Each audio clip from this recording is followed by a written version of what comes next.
توجہ ہے، تزکیہ، پتلے دبلے بزرگ تھے. غور کر رہے ہو؟ مجدد صاحب ایسے نہیں کہ کوئی پہلوان کہ ان کی گردن کو نہیں اٹھا سکتا، کمزور سے بظاہر نہیں کس طرح اللہ والے ہوتے ہیں. خوف خدا سے بدن گل رہا ہے، امت پر کیا گزر رہی ہے اس فکر میں بدن گل رہا ہے. راتوں کی نیند گئی، مجاہدات، روزہ، تربیت، نہ دن میں آرام نہ رات میں آرام، فکر، ادھر سے دشمنی کو ٹینشن. تو بدن مبارک پر بوجھ کم ہے، لیکن بیٹا فاروق اعظم کا ہے، فاروقی ہے نا حضرت. اور میں یہ کہنا چاہتا ہوں حضور پیر صاحب، جو انقلاب بر صغیر میں فاروقیوں نے لایا ہے، ہائے ہائے. پیر گلشن الہی صاحب کو بلا موجود ہے. میرے بابا صاحب کون ہیں جس نے رخ پھیر دیا الہات کا اسلام کی طرف اور ملحدوں کو مومن کیا؟ میرے بابا صاحب رحمۃ اللہ علیہ حضرت فاروق اعظم کی اولاد. امام فضل حسین آبادی فاروق اعظم کی اولاد ہے. شاہ ولی اللہ محدث دہلوی فاروق اعظم کی اولاد ہے. مجدد الفسانی فاروق اعظم کی اولاد. تو یہ انقلاب فاروقی بر صغیر میں ہوا، اور جہاں فاروق ہوتے ہیں وہاں حسین کی خوشبو آتی ہے. سبحان اللہ. اس بر صغیر کو اہل بیت کا چمن جس نے بنایا وہ فاروق اعظم کی اولاد ہے. سبحان اللہ. بڑی قیمتی بات تھوڑی دیر توجہ میں کرتے ہیں. جہانگیر کے سامنے اس وقت توجہ ہے، جہانگیر کے سامنے مجدد صاحب کھڑے ہیں. پہلے تو ہاتھی لا کر ڈرایا گیا، ڈرایا نہیں گیا بلکہ اس نے فیصلہ کر لیا تھا کہ اس بابا کو زمین پر لٹاؤ اور اس کے سینے کے اوپر 2 ہاتھی چڑھاؤ. 2 ہاتھی آپ کھڑے ہو گئے. ابو الفضل جو تھا ساتھ میں جو مولوی اور پیر بنا ہوا تھا اس کو پورے. کبھی آپ چلے میں اسلام آباد میں آپ کو دیکھا کس طرح سودے ہو نہیں سمجھا. چلو میں اس طرح نہیں جاتا. خیر تو ابو الفضل اسی پارٹی کا تھا، لیکن اس وقت طریقت ابو الفضل کے ساتھ نہیں مجدد کے ساتھ کری. سید باقر نقشبند کا فیض ادھر نہیں مجدد کے ساتھ تھا، اور اعظم کا فیض ادھر نہیں ادھر تھا. توجہ ہے، غریب نواز کا فیض ادھر نہیں مجدد کی طرف تھا. اس لیے کہ انہوں نے وہ بولی بولی ہے جو مشائخ جو کربلا والوں نے بولی. اب دیکھیے سامنے 2 ہاتھی، اور جہانگیر اپنے فیصلے کو بدلتا نہیں، اس لیے کوئی ڈرتا کسی سے نہیں تھا. بڑا متکبر تھا، بلکہ وہ تو دہشت اٹھاتا تھا اور مجدد صاحب کو تو مار ڈالنا چاہتا تھا. کیوں؟ اس لیے کہ ان کے لاکھوں عاشق مرید ہو گئے تھے اور اس کو ڈر تھا کہ میری سرزمین کو پلٹیں گے تو انہیں کو یہاں مار ڈالو تاکہ مرید ڈر جائیں. اس نے ذہن بنا لیا تھا کہ سجدہ کریں گے نہیں، اور میں نے ان کو مار ڈالنا ہے، بہانہ بن گیا. اب آپ نے کہا میری گردن نہیں جھکے گی. ہاتھی آ گئے. ابو الفضل نے کہا میاں حضور رخصت پر عمل کر کے پٹھیں نیچے کر دیں، ورنہ یہ ہاتھی آ جائے گا. آپ نے کسی نظر سے دیکھ کر کہا فرمائیے ہاتھی کو بلائیے آپ، نہ یہ گردن جھکے گی، یہ گردن بھی خدا کے آگے جھکے گی، یہ نظر بھی خدا کے آگے. جہانگیر کا ارادہ تبدیل ہوا. اس نے 2 جلاد بلائے، طاقتور پہلوان، اور حضرت میرے مجدد پاک نہیں سا مبارک سامنے کھڑے ہوئے ہیں. سامنے کھڑے ہوئے کیا ہوا؟ مجدد کا واقعہ یاد دلاتا ہے کہ جیسے حضرت موسیٰ فرعون کے دربار میں پہنچے. قرآن میں پڑھنا وہ واقعہ بہت زیادہ ہو جائے گا، ورنہ میں اس واقعے کو میں کہتا کہ کس طرح فرعون اپنے پورے لشکر کے ساتھ تھا اور حضرت موسیٰ ایک سادہ سا لباس آپ کے ساتھ ہے اور آپ ہیں بڑے بڑے اس کے سپاہی بعد مسلمان ہونے کے بعد کہتے تھے کہ ہم آپ کے لباس کو دیکھتے تو ہمیں اتنا کچھ جمتا نہیں، لیکن چہرے کو دیکھتے تو مغلوب ہو جاتے، اس لیے کہ چہرہ اتنا نورانی تھا. چہرہ بتاتا تھا کہ خدا کی رحمت کی توجہ یہاں پر ہے، جس نے اس کو چھیڑ دیا یہ دنیا پلٹ دی جائے گی. اللہ. اب جہانگیر نے 2 پہلوان بلائے. پہلوان آ گئے، مجدد صاحب کھڑے ہوئے. پہلوانوں نے آپ کو گردن سے پکڑا اور زبردستی آپ کا سر گھمانے کی کوشش کی. یہ کتاب میں لکھا ہوا. پہلوانوں نے آپ کا گردن پکڑی. آپ کوئی پہلوان نہیں تھے، آپ تو ایک کمزور سے بزرگ تھے، بظاہر بدنی اعتبار سے نہیں تھے، لیکن جہانگیر چڑھ گیا اس پر میری بےزتی ہے، یہ تو ہاتھیوں سے نہیں ڈر رہے. اس نے کہا چلو پھر ہم یہ تو کر لینا کہ ان کا سر زبردستی جھکا لیتے ہیں، نام تو ہوگا کہ سب کو جھکا ہے تاکہ میری بات ہے. اس نے 2 جلاد بلائے. توجہ ہے میرے نوجوانوں، جلاد نے آ کر حضرت مجدد صاحب کو گردن سے پکڑ کر گردن جھکانے لگے. وہ جھکاتے رہے. روایت میں آتا ہے کہ مجدد صاحب کو اللہ نے وہ روحانی طاقت عطا فرمائی تھی کہ جلادوں کی چیخ نکل گئی. آپ کمزور سے تھے، آپ کی منصیب پھٹ گئی.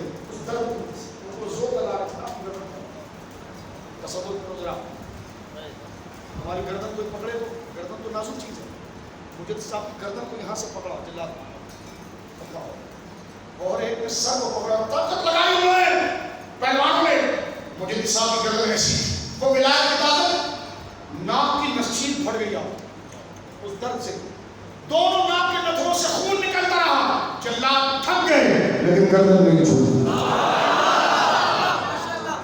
گردن نہیں چھوٹی۔ اقبال نے یہ بات کلیات اور اس میں عنوان ہی انہوں نے پنجاب کے پیر زادوں کا دیا، کیونکہ یہ مجدد صاحب پنجاب کے ہیں اور اکبر پنجاب کے ہیں، تو حضرت اقبال گئے۔ اب مجھے بتاؤ، یہ جو میں نے آپ کے سامنے ساری حقیقی قصے سنائے ہیں، اب تو مجدد صاحب کا نام لوگے تو دماغ پورا اس نام کے پیچھے وہ ساری کہانی چلنے لگی کہ نہیں لگی؟ کیونکہ جتنے حساس اور غیرت مند ہو کر آپ سنیں گے تو آپ کو یہی ہوگا، یہی ہوگا۔ اب اقبال تو بہت حساس ہے، وہ تو بڑے غیرت مند تھے، جب وہ حضرت مجدد کی خبر پر پہنچے نا سرحد شریف میں، اللہ اکبر، تو ان پر ایک کیفیت بنی، انہوں نے اپنے دل کی رکھ، کیونکہ تاریخ کو جانتے تھے، وہ اسلام کے مخلص تھے، وہ چاہتے تھے کہ نوجوان کھڑے ہو اسلام کی سربلندی کے لیے۔ وہ دور دوبارہ آئے، وہ دور دوبارہ آئے کہ جہانگیری پنجے اسلام سے ہٹیں اور مجددی فیضان سے پھر اسلام کا چمن سربستہ اور تازہ ہو جائے۔ تو لیکن آپ نے کھڑے ہو کر یوں نے کہا کہ مجدد کی ساری زندگی کی تاریخ آپ کے سامنے تھی، توجہ ہے، تو آپ نے کہا حاضر ہوا میں شیخ مجدد کی لہر پر، حاضر ہوا میں شیخ مجدد کی لہر قبر کو کہتے ہیں، حاضر ہوا میں کہتا ہوں، میں اپنے بچے سے گاڑی میں کہہ رہا تھا، میں نے کہا مجدد صاحب حضرت علامہ صاحب ہماری رسائی نہیں تھی، اقبال نے اس اشعار سے ہمیں قریب کر دیا، کیونکہ مجدد کا مقام اور ان کی معرفت اور ان کی استقامت کی ولایت ایسی ہے کہ ہم جیسے نکمے پانی پہنچ سکتے۔ اقبال خدا تیری قبر پر رحمت اتارے کہ تو نے ہمیں مجدد کے قریب کر دیا اور بتا دیا برج کا کام کیا کہ مجدد تھے کون۔ اقبال کہتے ہیں حاضر ہوا، اقبال وہ نہیں ہے کہ جو بنس روڈ کے نکڑ پر بیٹھ کر کسی کے لیے بھی شاعری لکھتے ہیں، 10 روپے دو تو اس کی بھی منقبت، 10 روپے دو تو اس کی بھی شاعر۔ اقبال شاعر نہیں ہے، ایک بزرگوں کی تعلیم کا امین ہے، اس کی تحریر امانت پر ہے۔ کیا لکھا حضرت مجدد کے لیے جب قبر پر کھڑے ہوئے اللہ اکبر تو کہتے ہیں حاضر ہوا میں شیخ مجدد کی لہر پر، وہ خواب کے زیر فلک مطلع انوار۔ جملے دیکھنا، ہم مجدد کو نہیں جانتے تھے، اس الفاظ نے بتایا کہ مجدد کی رفتار کتنی ہے۔ فرمایا وہ خواب ہے، وہ قبر مٹی ہے، وہ قبر مٹی کی، لیکن ہے وہ خواب زیر فلک مطلع انوار، وہ مٹی نور والی نہیں بلکہ نور جہاں سے پھوٹتا ہے وہ جگہ۔ وہ حاضر ہوا میں شیخ مجدد کی لحد پر، وہ خواب کے زیر فلک مطلع انوار، اس خواب کے ذروں سے شرمندہ ستارے، اس خواب میں پوشیدہ ہے مسائل اسرار، گردن نہ جھکی جس کی جہانگیر کے آگے، جس کی نفس گرم سے ہے گرمی احرام، وہ ہند میں سرمایہ ملت کا نگہبان اللہ نے کیا جس کو پرور۔ یہ ہمارے گھر کی آواز سنی ہے، تقریر نہیں ختم ہوگی، یہی ختم ہوگی، یہ ہے ہمارے اکابر۔ اقبال نے کہا مطلع انوار، مطلع نکلنے کی جگہ کو کہتے ہیں۔ فرمایا وہ قبر مٹی نہیں تھی، نور نہیں تھی، نور کو پیدا کرنے کی جگہ تھی، نور کے پھوٹنے کی جگہ تھی، اور وہ ایسی چمک رہی تھی، نہیں سمجھا، وہ ایسی چمک رہی تھی کہ اس کی چمک کے آگے ستارے بھی شرما رہے۔ یہ کیا کہہ رہا ہے؟ میں نے اپنے باپ ابن قیم کی کتاب اٹھا، وہ لکھتے ہیں کہ جب اہل اللہ اللہ کے ذکر سے نہا لیتے ہیں تو ان کے کپڑوں سے نور ظاہر ہوتا ہے، ان کے چہروں سے نور ظاہر ہوتا ہے۔ الوابل الصیب ابن قیم کی کتاب ہے، الوابل الصیب، کلمہ طیبہ پر اس میں لکھی ہے، نیٹ پر لکھیں بھی آ جائے، الوابل الصیب، اس میں ابن قیم لکھتے ہیں کہ اہل اللہ ذکر الہی سے ایسے منور ہوتے ہیں کہ ان کا چہرہ چمکتا ہے، ان کے کپڑے چمکتے ہیں، ان کا دروازہ چمکتا ہے، ان کی قبر چمکتی ہے، وہ لکھتا ہے ان کا محلہ چمکتا ہے، لیکن نظر اس کو آتا ہے جو خود چمک والا ہوتا ہے، جو خود چمک والا ہوتا ہے، جو خود اندھا ہوگا آنکھ والے تیری جو بن کا تماشا دیکھے، دیدائے کور کو کیا نظر آئے،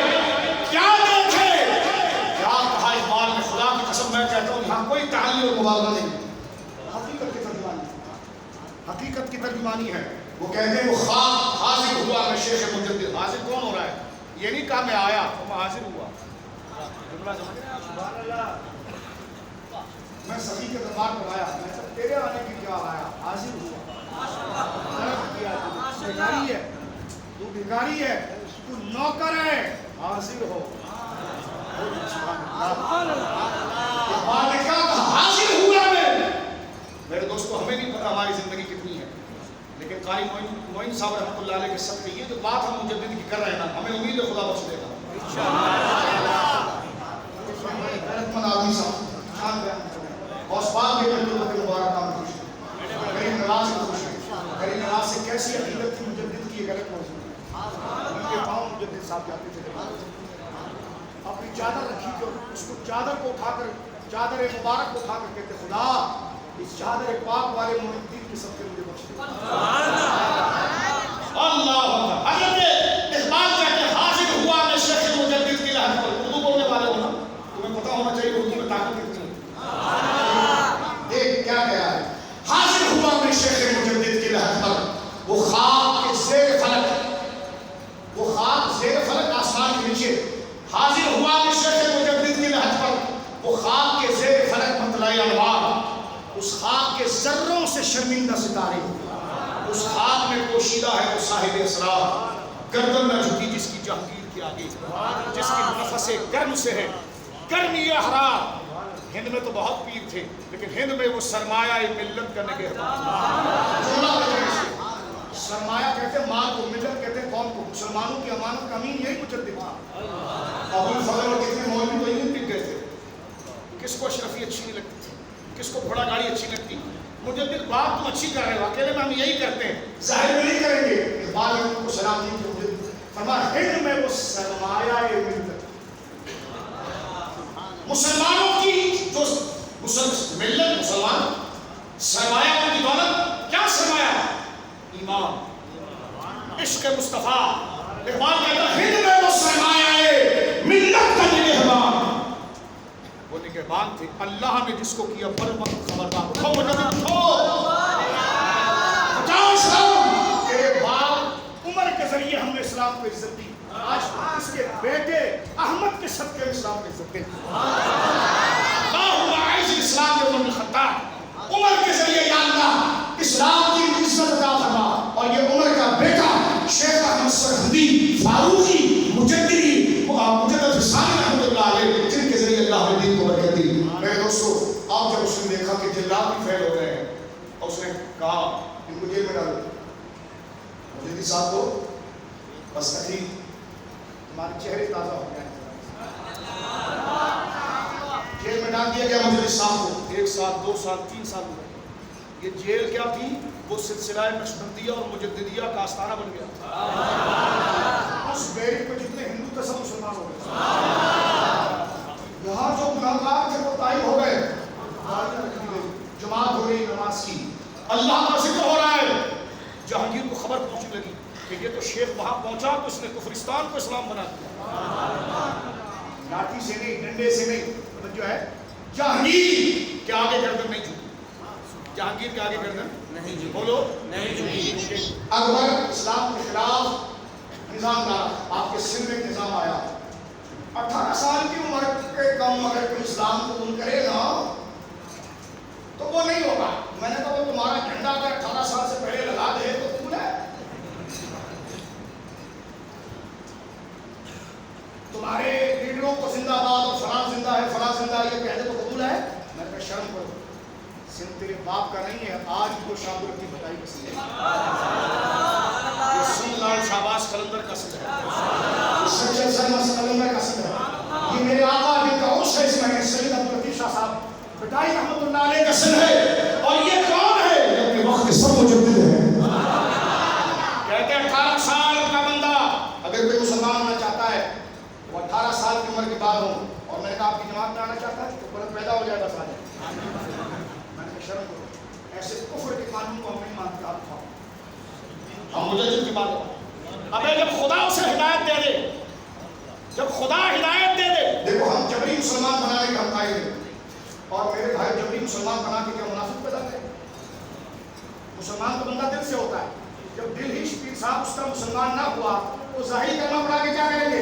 جبری مسلمان بنانے کی تو ہم نفی کرتے ہیں، لیکن خدا واقعی میں کسی کو دل میں ایمان اتار دے تو اس کو کوئی سیاسی جماعت کا لیڈر روک نہیں سکتا. جسے خدا ہدایت دے اس کے لیے کوئی عمر نہیں ہے. ہم اس قانون کو ایسا کرتے ہیں، ایسا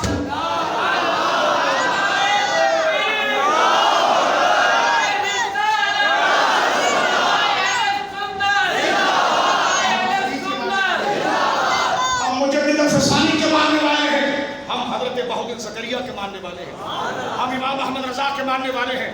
ہم دشمن ہیں اس کے جو شریعت کا دشمن ہے، اور ہم غلام ہیں اس کے جو اللہ اس کے رسول کا بندہ. لہٰذا یہ آپ سن لیں یہ بات مجدد پاک کے اس میں سنیے، نکلو گیا خدا کے شریعت کو جو روندنے کی کوشش کی جا رہی ہے اس کے خلاف نکلو گے؟ نکلو گے؟ آپ کے ساتھ اگر کوئی 18 سال کے کم کا بچہ بھی اگر آ جاتا ہے تو ہم کہتے ہیں اس کی مرضی، آپ کی جماعت میں ہم کو نہیں روکتے. اور نہ میں یہ چلانے کے لیے آپ کو بات کر رہا ہوں، لیکن ہم یہ کہہ رہے ہیں دیکھو مولویوں اگر بات نہیں کرو گے تو مرنا سب کو ہے. اور مولوی بن کر جو ہماری عزت ہے یہ دین کی وجہ سے. اگر ہم مزدور ہوتے تو نہ عزت ملتی نہ پیسہ ملتا. جو ہے بات دین کی کریں گے، کسی کا باپ سامنے نہیں آ سکتا جبکہ اخلاص ہو، کسی کو ذلیل کرنا نہ ہو، مسئلے پر توجہ ہو. جب اللہ ہدایت دے تو 5 سال کا بچہ بھی ہو مسلمان ہو سکتا ہے، 12 سال کو بھی مسلمان ہو سکتا ہے. 18 سال کی قید کو ہم رد کرتے ہیں. کیا آپ اس سے تیار ہے؟ اس کفر کا قانون ہے اور ہم مجدد کے ماننے والے ہیں. آج کے جہانگیر کے آگے ہماری بھی گردن نہیں جھکے گی. یہ گردن میں جھکی جس کی جہانگیر کے آگے اس کے نفس سے گرم ہے گرمی یا حرار. کیا آپ اس قانون کی مذمت کرتے ہو؟ اخلاقی دائرے میں رہ کر اپنی مسجدوں سے تحریک چلاؤ، آستانوں سے چلاؤ، شعور دے کر چلاؤ. ہم کسی سیاسی جماعت کے خلاف نہیں، جو اللہ کے راستے پر ہم اس کو دعا کریں. نہ ہم سیاسی ہیں، لیکن اگر اللہ کے دین کے مقابلے پر کوئی قانون آیا، کیا دیکھو عجیب قانون ہے، کہتے ہیں کہ اگر کوئی ہندو مسلمان ہونا چاہتا ہے تو وہ 18 سال کا ہو. میں نے کہا کہ کوئی ہندو آپ کی جماعت میں آنا چاہتا ہے تو آ جائے. میں نے کہا اس کے پیسے کا بھی نمبر دے تو میں نے کہا بھلے آئے، ہم نہیں روکتے. آپ کیسے روک سکتے ہیں کہ خدا جس کے دل میں ایمان ڈال دے؟ آج اگر کوئی میرا ہندو دوست یہاں بیٹھا ہوا ہو، ہمارا شہری دوست کوئی بیٹھا ہوا ہو، اس کے سامنے مجدد صاحب کی بات آئے اور وہ آ کے پیر صاحب کے ہاتھ پکڑے اور کہیں کہ مجھے ان کے سلسلے میں لے آؤ، کون روکے گا اس کو؟ وہ ہمارا بھائی ہے. ہم اس پر جبر نہیں کریں گے، لیکن اس کو بتائیں گے کہ اچھے لوگ ہوتے کون، امن والے ہوتے کون. غوث پاک کی کرامت ہم اس کو بتائیں گے، امام حسین کا امن اس کو بتائیں گے، علی کی شجاعت بتائیں گے، ابو بکر کی صداقت بتائیں گے، زہرا پاک کی پاکیزگی بتائیں گے، سبحان اللہ، عائشہ کا کردار بتائیں گے، بابا فرید کی صداقت بتائیں گے، ان کی بےلوثی بتائیں گے. میرے دوستوں یہ تو وہ دریا ہے صوفیہ کا کہ جس کے قریب سے بھی کوئی گزر جائے تو خدا اس کی بھی پیاس ختم کر دے. یعنی سندھ جو ولیوں کی زمین ہے، اس پہ ولیوں کے خلاف قانون بنے گا. آپ اس کے لیے نکلو گے قانون کے ساتھ. اور آج ادارے یہاں پر موجود ہیں، وہ اس بات کو نوٹ کر لیں، ہم امن پسند لوگ ہیں. ہم ایسے قانون کو مسترد کرتے ہیں جو اکبری قانون ہو، جو جہانگیری قانون ہو، جو مودی اور شیطان کا قانون ہو. پاکستان کا قرار اور سلامتی اللہ کے قانون میں ہے. قائد اعظم نے کفر کے قانون کے لیے اس کو نہیں بنایا تھا، بلکہ فرمایا تھا سرحد کے علماء سے، پیر عثمان کی شریف سے کہ پیر صاحب گھبراؤ نہیں، پاکستان آپ بناؤ، قانون خلفائے راشدین کا ہو.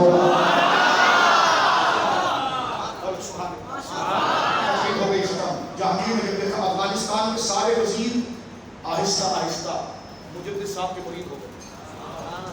حالات ایسے بن گئے تھے کہ جہانگیر کو یہاں سے پکڑ لیتے تھے، لیکن آپ استقامت دیکھو، آپ میں حیران میں تو تقریب کرتے تھے. اتنا لمبا عرصہ کیسی موومنٹ حضرت مجدد نے چلائی ہوئی، صبر کتنا ہوگا، استقامت کیسی ہوگی. اللہ اکبر. میرے دوستوں جہانگیر جس کو کوئی بادشاہ چیلنج نہیں کر سکتا تھا، آج جیل کے اندر بھگڑ مچے، جہاں مجدد صاحب بند تھے، چھوڑنا ہٹو ہٹو زمین صاحب کو یہ کرو، کیوں؟ جہانگیر جیل میں آ رہا، مجدد صاحب سے ملنے آ گیا مجدد صاحب کے سامنے، کہنے لگا کہ آپ میری ریاست چاہتے ہیں؟ فرمایا نہیں۔ کہ آپ میرا تخت چاہتے ہیں؟ فرمایا نہیں۔ کہ آپ بغاوت چاہتے ہیں؟ فرمایا نہیں۔ کہ میں آپ کو خلافت لکھ کر دے دوں، ریاست دے دوں؟ فرمایا مجھے نہیں چاہیے، مجھے تو مزہ اس گھڑی میں آ رہا ہے۔ اس نے کہا آپ کیسے بندے ہیں؟ نہ آپ کو زمین چاہیے، ہائے ہائے، نہ آپ کو کرسی چاہیے، نہ آپ کو دہلی چاہیے، نہ درانی چاہیے، نہ لشکر چاہیے، چاہیے کیا؟ خدا کے دین کی بقا۔ جہانگیر دھڑام سے زمین پہ گر گیا کہ ایسا انسان میں نے نہیں دیکھا، اللہ کا ایسا بندہ میں نے نہیں دیکھا۔ میرے پاس وہ امید ہے کہ میں کفر کروں تو کہتے آپ کیوں کہہ رہے ہیں؟ اس نے چمڑے کا کاغذ اٹھایا اور مجدد صاحب کے سامنے رکھا، فرمایا جو آپ لکھو گے ویسی گل چلے۔ وہ کہنا تھا آپ نے یہ سب کیوں کیا؟ کہ آپ کو میری ریاست چاہیے، میری ریاست چاہیے، میری فوج چاہیے؟ انہوں نے فرمایا مجھے سے کیا چاہیے؟ جو مزہ مجھے اس اپنے ٹوٹے ہوئے بورے پر آتا ہے، مجھے تیرا پلنگ لے کر کیا کرنا؟ بولو سبحان۔ سنی بھی یہ کہہ رہے ہیں موجودہ وزیر اعظم ہمیں آپ کی سیٹ نہیں چاہیے، موجودہ وزیر اعظم ہمیں آپ کو منصب نہیں چاہیے، آپ بیٹھے رہیں اس کو، ہم آپ کے خلاف سازش نہیں کریں گے، ہمیں ایک ضمانت دیں، عزت صحابہ، محبت اہل بیت کی، شریعت کی بالادستی کی، اس کی ضمانت دیں۔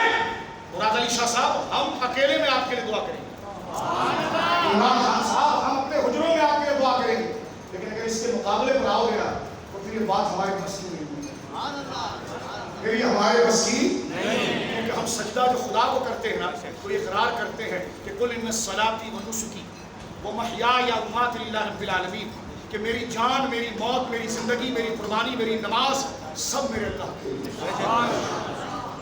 تم زبان پر ہو اور دل پہ ہے۔ سنو میرے دوستو، مجدد صاحب کے سامنے اس نے کہا کہ آپ کیا چاہتے ہیں؟ فرمایا دو باتیں، کہ لکھواؤ، لکھوائی گئی۔ فرمایا پہلی بات یہ کہ جو تم نے اسلام کا مذاق بنایا، مسجدوں کو بحال کر ہو گئی، مدرسوں کو بحال کر ہو گئے، علماء جو گرفتار ہوئے ان کو چھوڑ دے، بلکہ مجدد صاحب کو ڈائریکٹ لینے آ رہا ہے۔ یہ بھی آپ سنیے ذرا، ایک جملہ یہاں پر پہلے یہ سنیے۔ اس نے کہا بیڑیاں کھولو، بیڑیاں کھول دی گئی، دروازے کہنے لگا چلیے، اور میں نہیں جاؤں گا، کہنے لگا میں حاکم ہوں، میں لینے آیا ہوں۔ فرمایا کیوں جاؤں تیرے ساتھ؟ کہنے لگا آپ کو آزاد کیا جاتا ہے۔ قید تو نے کب کیا؟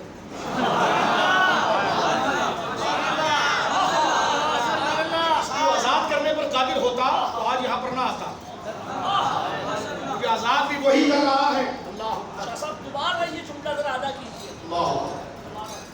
فرمایا کہ آپ مجھے کیا کرنا چاہتے ہیں؟ کہ آزاد۔ فرمایا تو مجھے آزاد کرنے آیا ہے، تو اگر آزاد کرنے والا ہوتا تو یہاں نہ آتا۔ فرمایا جس نے تجھے یہاں لایا ہے اسی نے مجھے اندر لایا ہے، اور وہی مجھے باہر لے کر جائے گا۔ سیدنا جبیر نے کہا تھا نا حجاج بن یوسف سے کہ اگر تو، حجاج بن یوسف نے ان کی گردن پر تلوار رکھی تھی، کہنے لگا علی کا نام نہ لینا ورنہ گردن کاٹ دوں گا اور تیرا جینا حرام کر دوں گا۔ فرمایا تو اگر جینا حرام کرنے پر قادر ہوتا تو میں لا الہ الا اللہ نہ پڑھتا۔ فرمایا یہ قدرت کے کام ہے۔ کہنے لگے فس تو میرا بیک، میں اس کی فیصلوں پر راضی ہوں، یہ قدرت کے کام ہے، حال تیرا ہے امتحان کہیں اور ہو رہا ہے۔ اب آپ غور کیجئے، اس آپ نے فرمایا کہ میں باہر نہیں نکلوں گا۔ کہنے لگے کیوں؟ فرمایا جب تک جس مسئلے کے لیے میں اندر آیا ہوں مان لیا، جب تک اس کو مانا نہ جائے۔ کوئی حضرت یوسف علیہ السلام، زلیخا نے جب تہمت لگائی، عزیز مصر ڈر گیا اور دروازہ کھول کے جب نکالنے لگا، فرمایا نہ، جس پاداش میں مجھے لایا گیا اس کی وضاحت، اس کا احساس کراؤ۔ زلیخا نے معافی مانگی اور اس نے کہا کہ یوسف پاک ہے، اور بس میں یہی چاہتا ہوں۔ اللہ والے لوگ کہتے ہیں آپ کو چھڑا دیں گے، ہم نے کہا داغ بے غیرتی اور تہمت میں لے کر نہیں جینا چاہتا، عزت سے مر جانا ہے، لیکن تہمت غداری کا نہ لینا ہے۔ توجہ ہے، آپ ہماری جماعت میں آ جائیے، آپ کو چھوڑ دیا جائے گا۔ میں نے کہا تو بھی ختم نبوت کا دشمن، قادیانی کا دجال ہے اور قادیانی کا دوست ہے، میں تیرے آگے کیوں بچھوں؟ میں گدا ہوں اپنے کریم کا، میرا دین پا ہے۔ سنیے، اس نے کہا حضور جیسا آپ کہیں گے ویسا ہو۔ رکھ دیا گیا کاغذ، پہلی عشق لکھی گئی، اسلامی شاعر بحال کیے جائیں، اور بات ختم، اسلامی شاعر بحال کیے جائیں، لکھ دیا گیا۔ فرمایا دوسرا ایک جعلی صوفی اپنے دربار سے نکال، یہ مشائخ بیٹھے ہمارے پیران نظام بیٹھے، توجہ ہے. اب میں اہل سنت کا مشرب آپ کو بتا رہا ہوں. مجھے کے سامنے فرمائیے جعلی صوفی، جعلی لوگ کہتے ہیں فلاں پیر نے ایسا کیا، میں نے کہا پیر ایسا نہیں ہوتا، جعلی کو نام اس نے استعمال کیا، وہ پیر منگل دو جمعرات وہ پیر نہیں، وہ خود گمراہ ہے، پیر تو راستہ دکھانے والا. پیران نظام کی توہین تو کفر ہے، پیران نظام اور مشائخ و اولیاء کی توہین کفر ہے، اور فاسق کی تعظیم حرام ہے. داڑھی ٹوپی اور پگڑی اور جبے سے پیر نہیں بنتے، پیر غریب نواز کے رنگ سے بنتے، مجدد کے رنگ سے بنتے، کربل کے شہنشاہ کے رنگ سے بنتے، چار یاروں کے رنگ سے ان کے طریقے سے بنتے ہیں. توجہ، یہ تو ظاہری نفاق ہے، ظاہری نفاق ہے. پریکٹس کس پر کرتا ہے؟ رات کو سوچتا کیا ہے؟ اگر رات کو سوچتا چوروں کی طرح ہے تو وہ دھوکے باز ہے، لیکن اس کا حلیہ پیروں والا نہیں ہے، لیکن رات کو سوچتا ولیوں کی طرح ہے تو بھی کیونکہ تنہائی میں پتہ چلتا ہے کہ بندہ کتنے پانی میں، جب اس کو کوئی نہیں دیکھ رہا ہوتا. توجہ ہے آپ کی؟ کون کہ میرے دوستوں بات یہاں پر سمیٹ رہا ہوں. مجدد صاحب نے فرمایا جاہل پیر کیا؟ آپ نے فرمایا لکھو کہ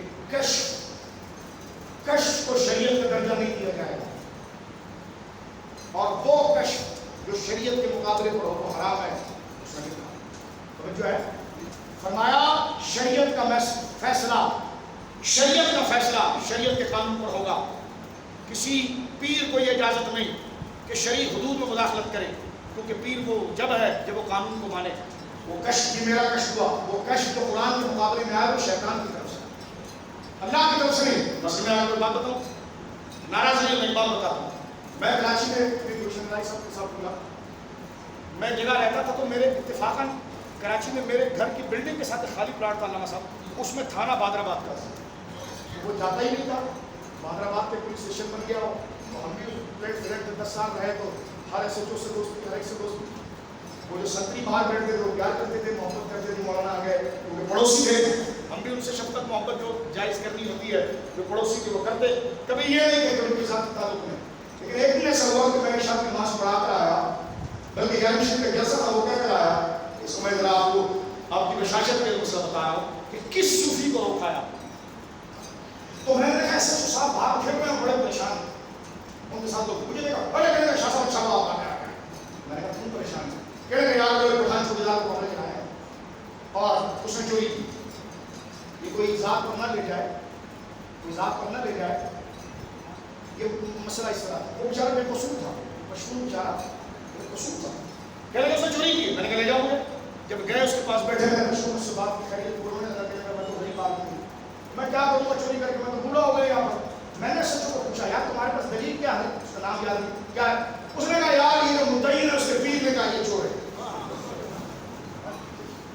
توجہ ہے، اس کے پیر نے کہا یہ چور ہے. میں نے کہا اس کے پیر نے دیکھا تھا چوری کرتے ہوئے؟ لیکن نہیں وہ تو کہیں اور ہے، چین سندھ میں کہیں بولے میں کہیں. تو میں نے کہا اس کو کیسے پتا چوری کی؟ کہ انہوں نے استخارہ کیا ہے.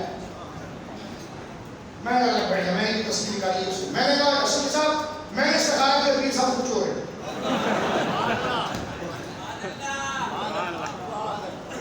پیر صاحب خود چور ہے اور میں مدعی بنتا ہوں آپ ایف آئی آر کریں، اور جتنا خرچہ ہے یہاں سے موبائل جائے گی آئے گی، پیر صاحب کو گرفتار کرے گی، لے کر آئے. میں نے کہا کیوں؟ میں نے کہا ہم بھی پیروں کی اولاد ہیں، مشائخ کے در پیتے ہیں. یہ مذاق جو مشائخ کا بڑھایا جا رہا ہے، میں نے یہ ہے وہ یعنی شریعت نے ضابطہ، توجہ ہے، شریعت نے ضابطہ عدالت کا رکھا ہے گواہیوں پر. اس پر گواہی جیسی ہوگی، جھوٹی ہے تو ویسا فیصلہ، سچی ہے تو ویسا فیصلہ. جو جھوٹ بولے گا اس کے ذمہ توبہ.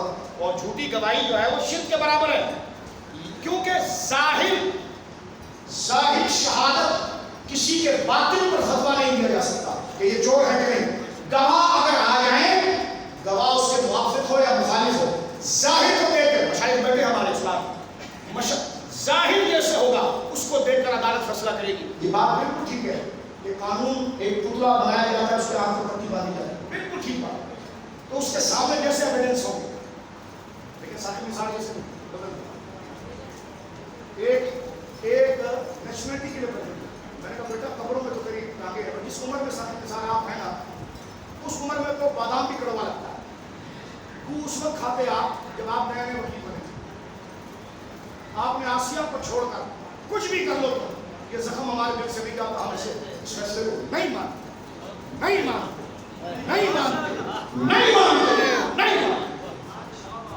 کیونکہ کسی کا فیصلہ دینا اور ہے، اس کو ماننا کوئی فرض نہیں ہے. ہم وہ فیصلہ نہیں مانتے. آسیہ نے سرکار کی توہین کی تھی اور ہم منہاجی نہیں ہیں یہ سب جان کر بھی کینیڈا کو بچائیں. ہم مسلمان ہیں. عمریں اتنی ہو گئی جن کے ناموں میں اللہ نے آسمانوں کا سفر کروایا ہے. انشاءاللہ اس کے نام میں انشاءاللہ قبر کا سفر بھی بڑا بہترین ہوگا.